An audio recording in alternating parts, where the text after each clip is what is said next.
Yes, it was most interesting. The windmill seemed to be from an earlier age. Perhaps this was a devastating warning of the destructive power of unfettered industrialization. I most certainly had not forgotten about the windmills.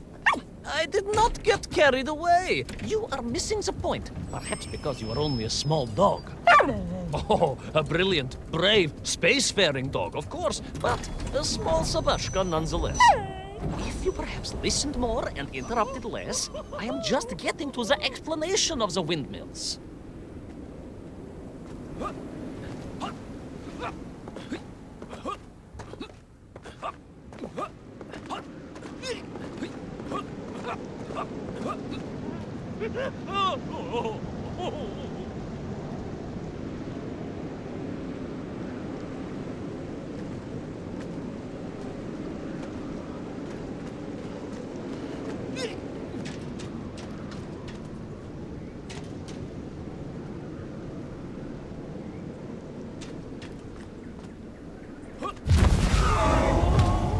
My stinking nemesis was back.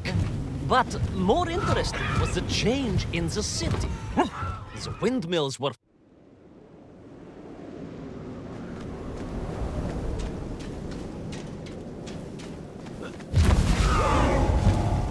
My stinking nemesis was back.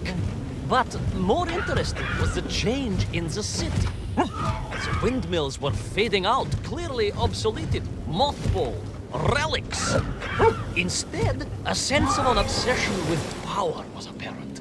Vast engines, terrible machines, ever hungry and reliant on the rapid consumption of fuel, the production of toxic fumes and choking gases. Pride, my pushisti compadre, pride, ambitia, ambition, the dark side of science. Zemechov's had too many. Don't be ridiculous, dog. Only a durak with the intellectual capacity of a ringworm would think windmills are in any way harmful.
Of course, you never had much of a chance to travel.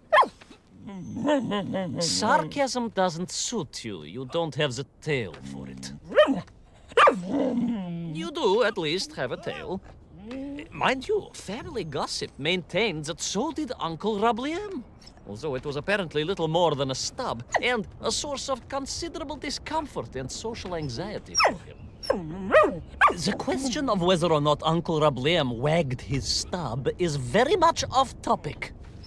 What I am trying to say is that your upbringing on the streets of Moscow meant you never saw the blackened fields of Magnitogorsk. The sacrifices made by the valiant citizens of that industrial heartland, as they drowned in their own blight, even as they powered the state forwards. I was reminded of Magnitogorsk as I wandered through those fields of pipes and foundries, and I wept for the loss of innocence that so often goes hand in hand with progress.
Indeed! I just evaded the slimy, oily grasp of that man-made Vadzhinoi, his petroleum stink clogging my nostrils and making my head thump. And I felt a great stirring within me. Yes, much like, I assume, Cousin Pavel. May he never get loose again. But no, quite different. This was no volcanic upbubbling of gastric malintent. No, it was the roaring fires of justice once more ignited within me.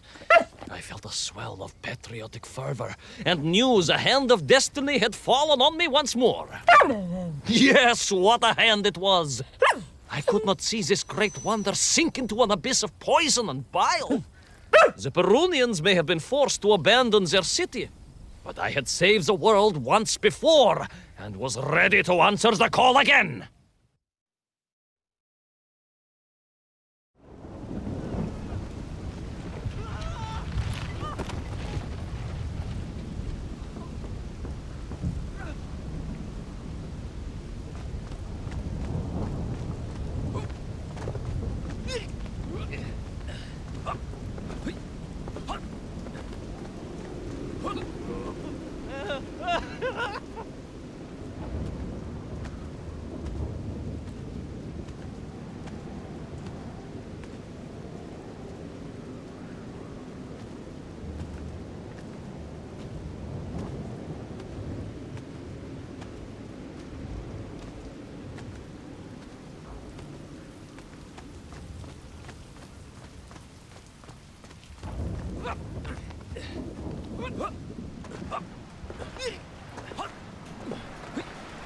What strange metal Bielaribitsa clearly designed to swim through the air?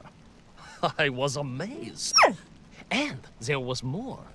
Beneath the fins, I spotted the apertures of hoses and was reminded of the time Auntie Agrafina devised a contraption to water all of her copious algae beds simultaneously with one flush of the toilet by a system of pipes and valves that ran throughout her house. Можно так сказать, in a manner of speaking, yes. Her algae were most irrigated, although her neighbor Victor was washing his trousers in the sink at the time and was bruised quite severely about the face and body. But these were no ordinary flying metal fish. They were designed to expel air, fresh air, and push back the polluted clouds.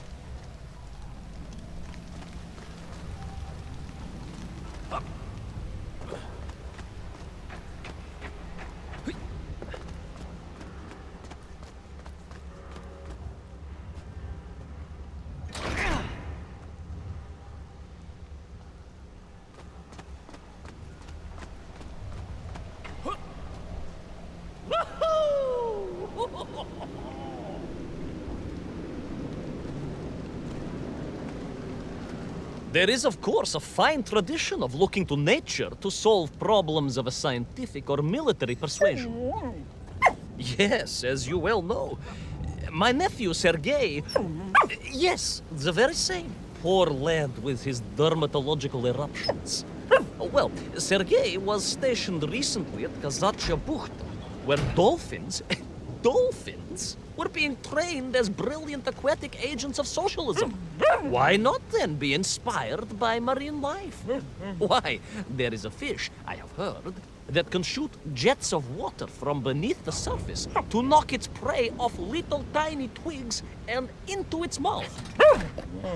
If you were to tell the average mushroom sheriff that a dog would orbit the Earth, I suspect you would receive a similarly sneering response. No, that is because you are a small, hairy hound of uncertain parentage. I, on the other hand, am a cosmonaut, the product of many months of training, and I realized the answer to pollution was here all along. The Peronians, tragically, had simply never had time to finish their fleet. If only I could find a working, flying fish. If only. If only. Yes. If only.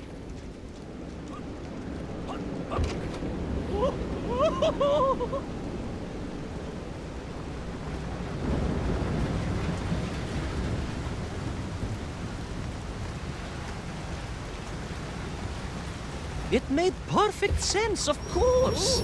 The poisonous Tuhata that engulfed Perun was like a nasty cold. And you know what to do with a cold to rid yourself of it. You may not get colds, but nor can you operate pea-shelling machinery. So don't get ideas above your station. We humans, on the other hand, may produce up to 16 million perfectly unshelled peas in an average shift. But we are martyrs to our sinuses. But to clear them, aha! These are remedies we Russians have been perfecting over the long centuries of harsh winters. Onions. A quick snifter of onion oil will clear your head faster than a Pragviev can clear a hypothetical minefield. Yes, if I could find a functional fish, I would become that onion.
close.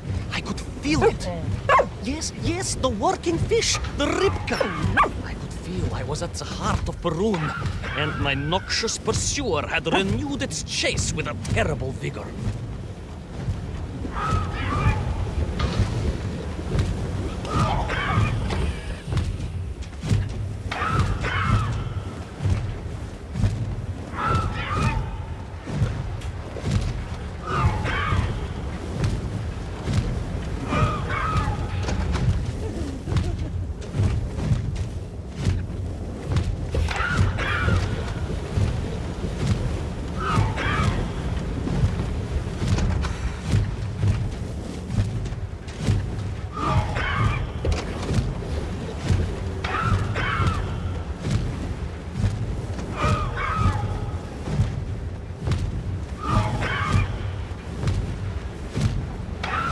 Not far now.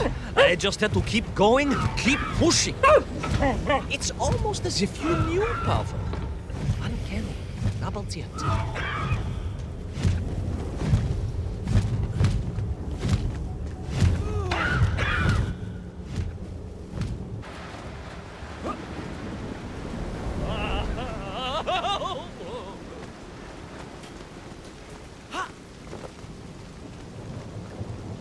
There she was.